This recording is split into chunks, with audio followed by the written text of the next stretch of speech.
ஐயே ஆண்டவன் ஆசையே இங்கு பொய்யாய் போய்விடில் மனிதனின் ஆசைகள் மெய்யாவது சாத்தியமா?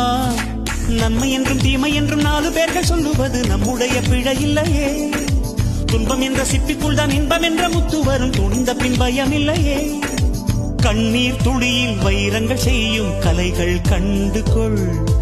காலுக்கு செருப்பு எப்படி வந்தது, முள்ளுக்கு நன்றி சொல்.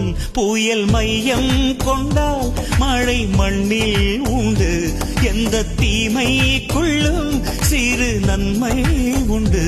ஓ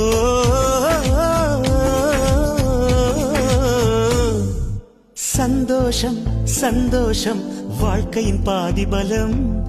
சந்தோஷம் இல்லை என்றால் மனிதர்க்கு ஏது பலம்? ஐயே ஆண்டவன் ஆசையே